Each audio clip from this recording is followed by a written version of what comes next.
Hello there, Mr. Sutton here with the BC Calculus 8.5 Extra Practice number 4 solutions on polar functions, slope, and basic area. For this no calculator free response problem, we have the graph of curve C, which is given by this equation.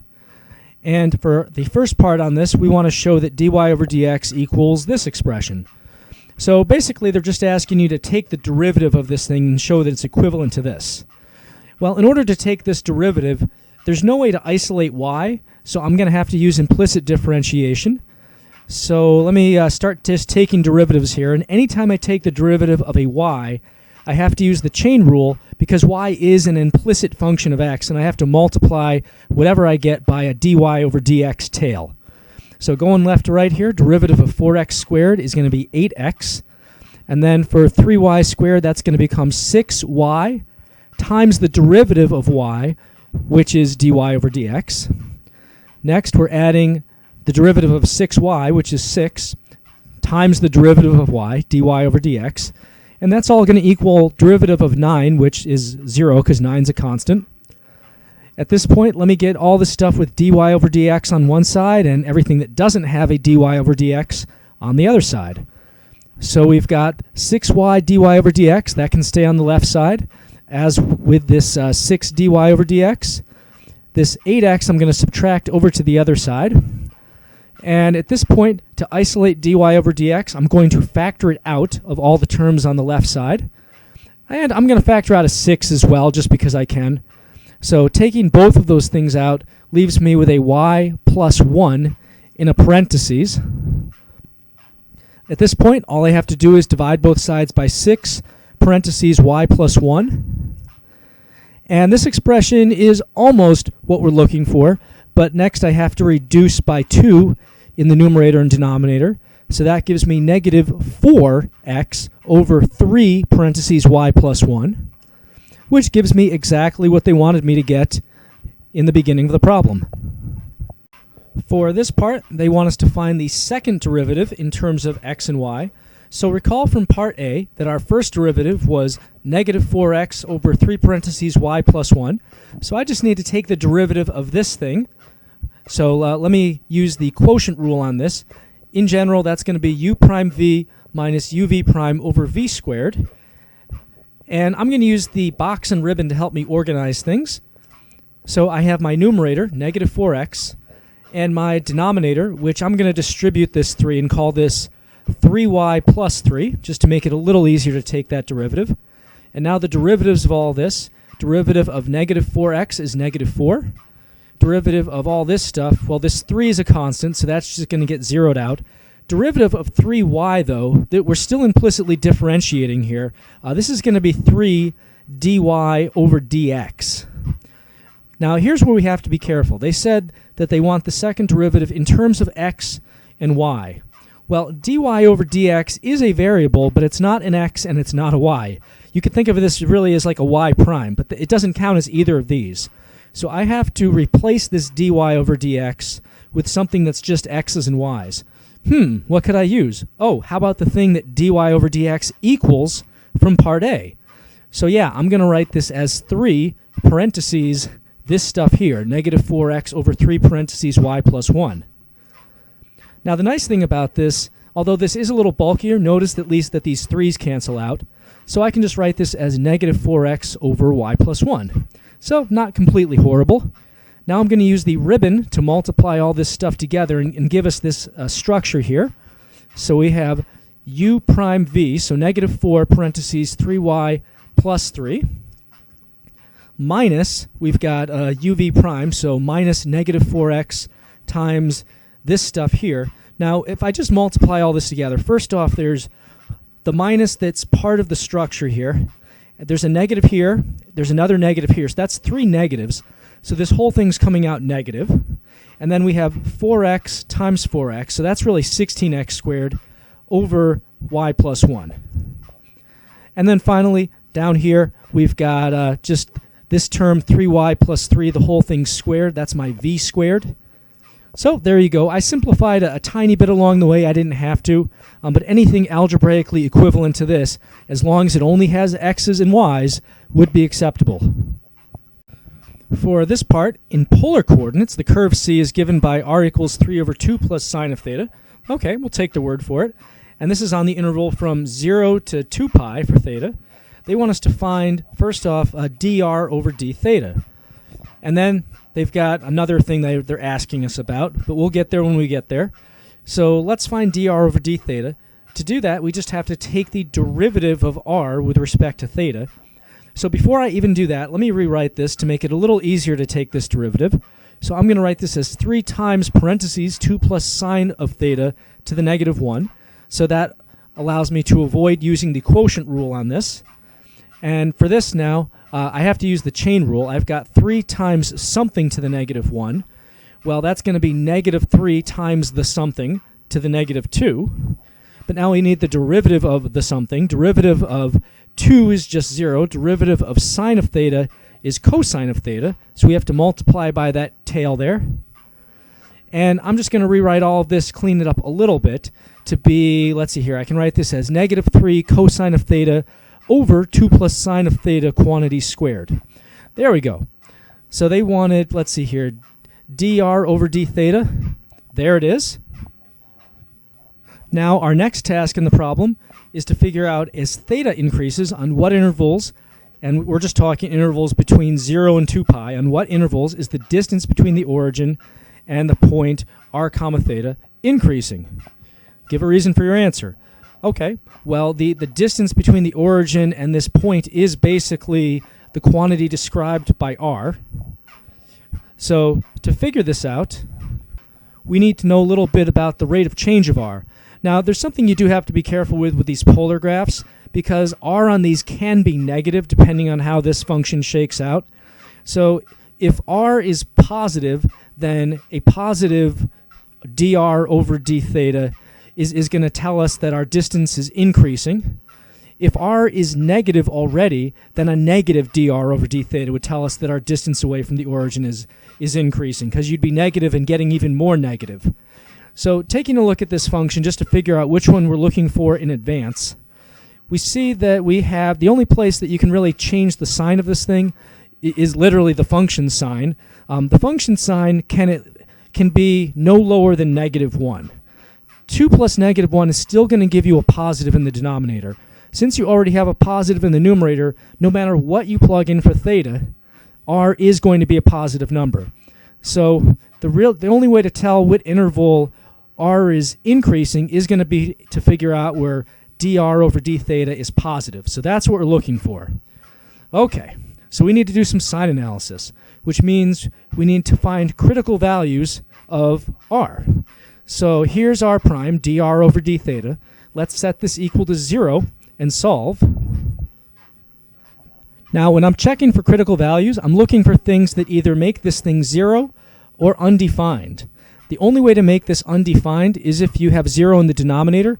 But again, because sine can't be any lower than negative 1 for its output, there's no way to get 0 in the denominator. So that really means that the only critical values we get are by setting this whole thing equal to 0, and that means that the numerator has to equal 0. So we're looking for theta values where negative 3 cosine of theta equals 0. Well, this is going to equal 0 wherever just cosine itself equals 0. And that happens, you have an x value of 0 at the angles pi over 2 at the top of the unit circle and 3 pi over 2 at the bottom, basically when the x value is 0, when you're on the y-axis. So those are our two critical values we're going to have to do some sign analysis around. So let me set up a number line. This is going to be an r prime number line, and we have the endpoints 0 and 2 pi, because we're not looking outside of those.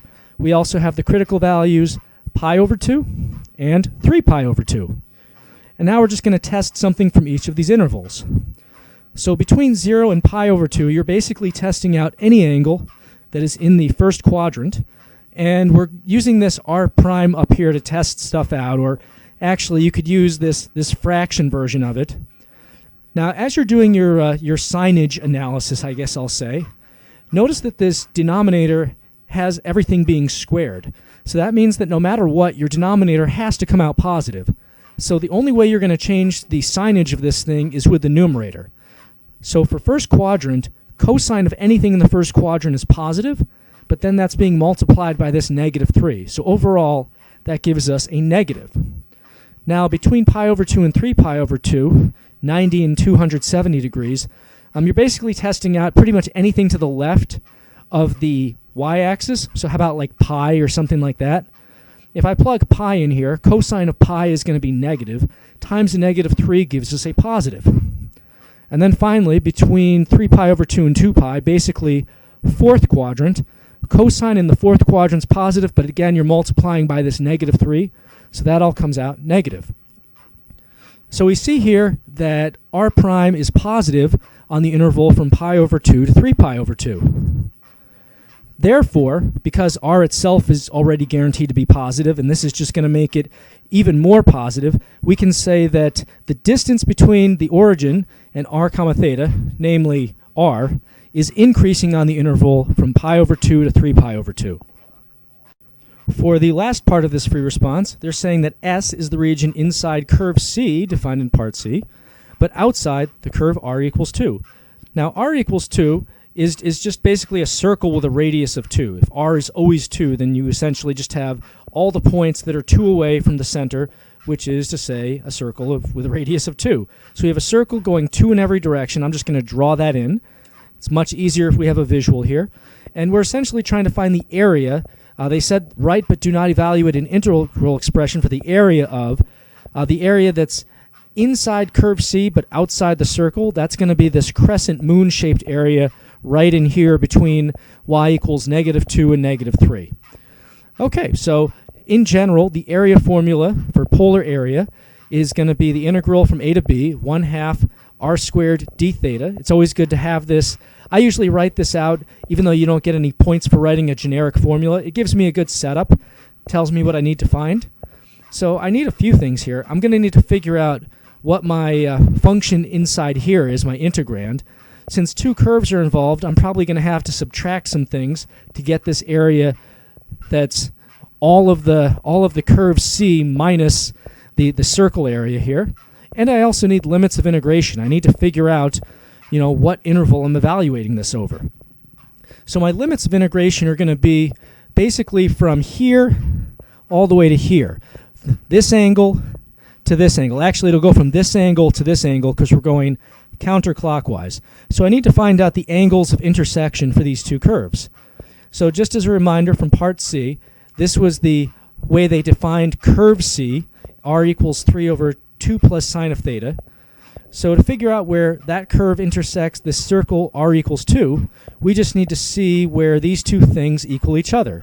So 3 over 2 plus sine of theta equals 2. Where does that happen?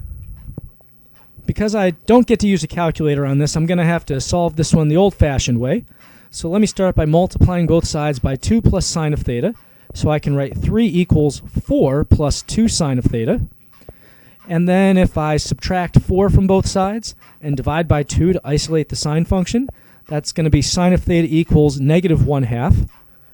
Sine equals negative 1/2 when you're 30 degrees below the x-axis in either direction. So that's going to be, let's see here, over here, this is going to be 330 degrees, which is, well, let's see here. 30 degrees is pi over 6, so this would be 11 pi over 6. And also at 210 degrees, which is 7 pi over 6. So 7 pi over 6 and 11 pi over 6. So those are going to be our limits of integration. We want to find the area between this angle and this angle here. So I have 1/2 times the integral from 7 pi over 6 to 11 pi over 6 of. And now I need to figure out what I'm plugging in here. So what I'd like to do is take the area of this whole curve C from 7 to 11 pi over 6, and then subtract this whole area of the circle between those two angles. So I could do this having two separate integrals, each with the function squared in it, or I could put those two squared functions inside one integral. So I could write, for example, in this one, I could write all of this stuff squared minus 2 squared. And don't forget a d theta out there. So that's another way of doing it instead of having two different integrals, each with their own area. One thing you can't do is do like this minus 2 and then square all of that. They have to be squared separately because you're essentially finding two separate areas and subtracting them. But this is the integral that we can use to find that area. For this calculator-based free response problem, we have the graphs of r1 of theta, which is cosine of theta, and r2 of theta, which is 2 sine of theta, shown in the figure here. And it's going to matter, so just to get it out there, r1, cosine of theta, is this smaller circle, and 2 sine of theta, r2, is this bigger circle. So, first task here, they want us to find this region S that's involved in both curves, kind of like in a Venn diagram. It's the overlapping part of both curves. So to find the area of S, we're going to have to use the area formula, which is integral from a to b of 1/2 of r squared d theta. The trouble is there's two different r's involved in this area.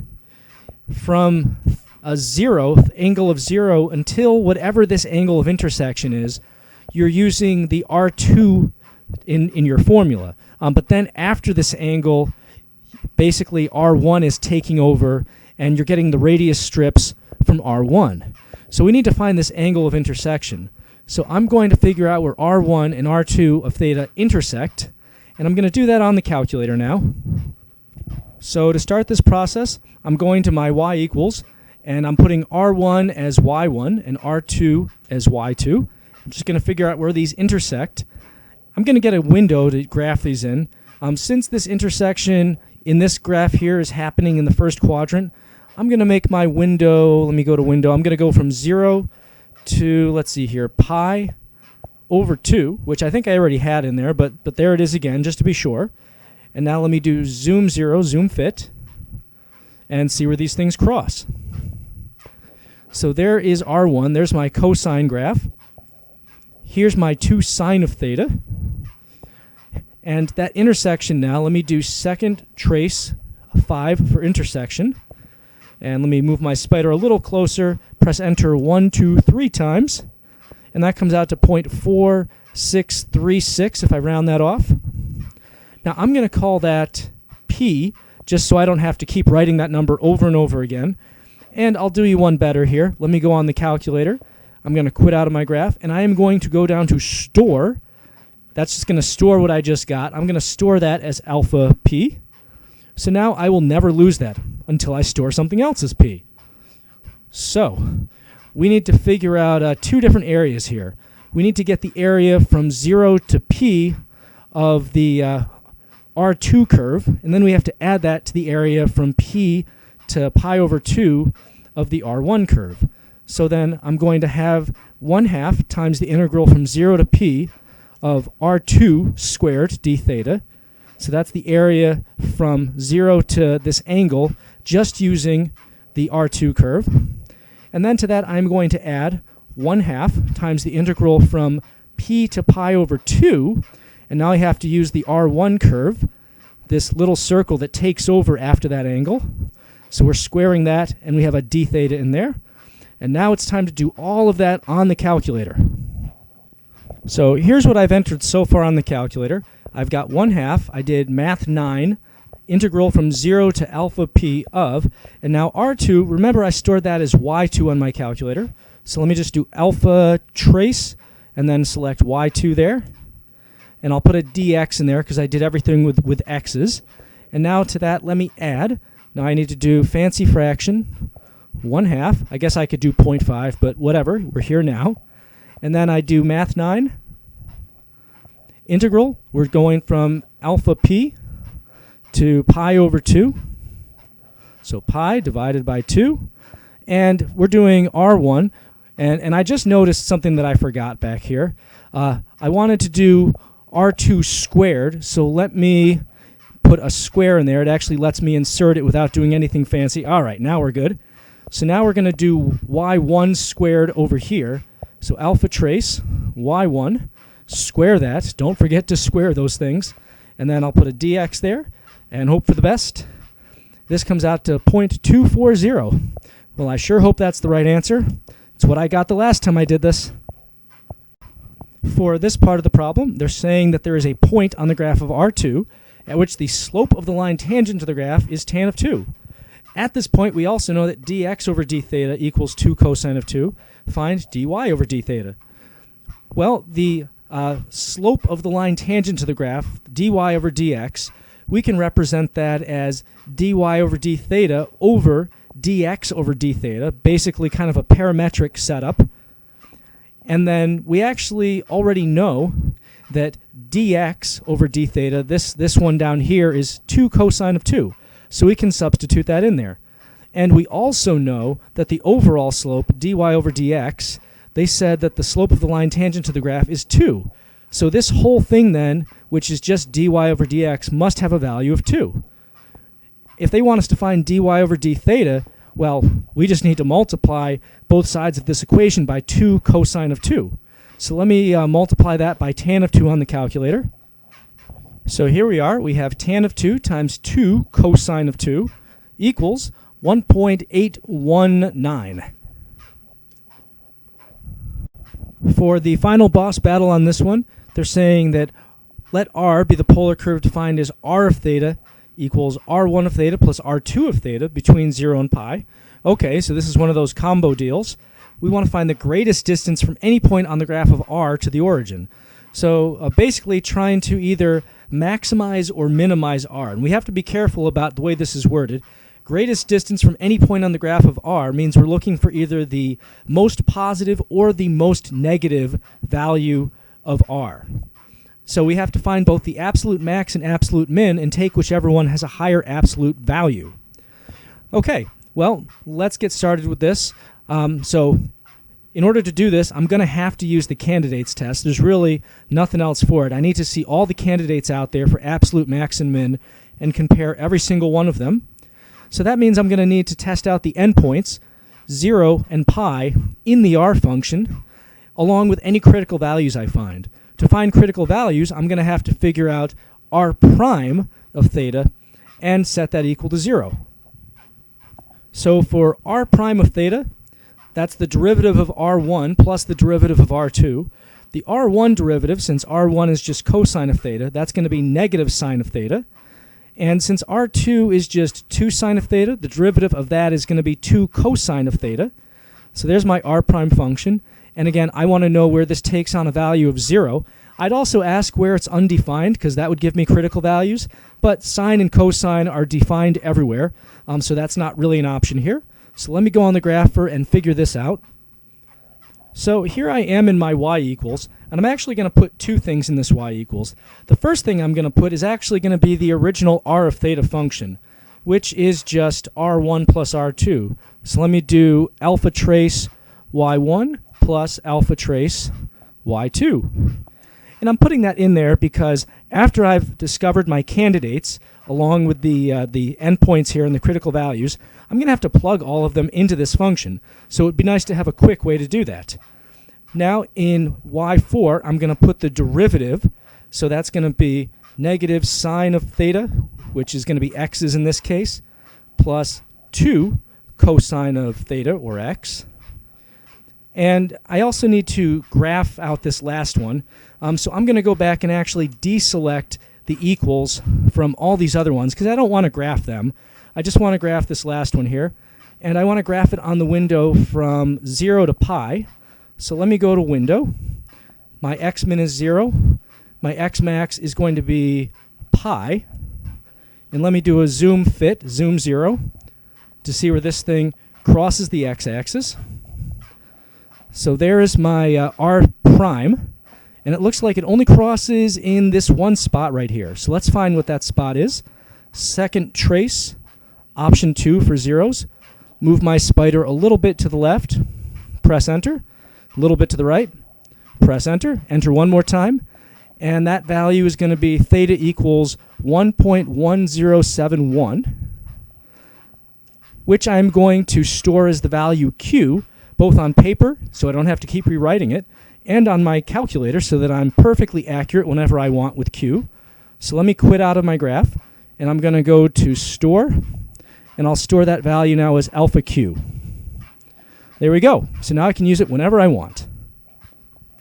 So at this point, I've got all my critical values. There was just one critical value, actually, and the two endpoints. I'm just going to plug all of them into R now. So let me start with R of 0, the left endpoint. On my calculator, I can do that by just doing alpha trace y3, because that's where I stored the r function, which was just y1 plus y2. And let me plug 0 into that, and I get back 1. Okay. Probably could have done that without the calculator, but hey, who's keeping track? This one I'll need the calculator for. Let's do r of q. Back on the calculator, I'm just going to yank my input from before, and instead of plugging in 0, I'm going to do alpha q in there. That comes out to 2.236 and some change. And now let me do r of pi, the other endpoint. So going back here, yanking my input from before, let me replace q with pi, and that comes out to -1. So remember, I have to take whichever of these has the highest absolute value. So between the three of them, it looks like 2.236 is our winner. That is the max distance.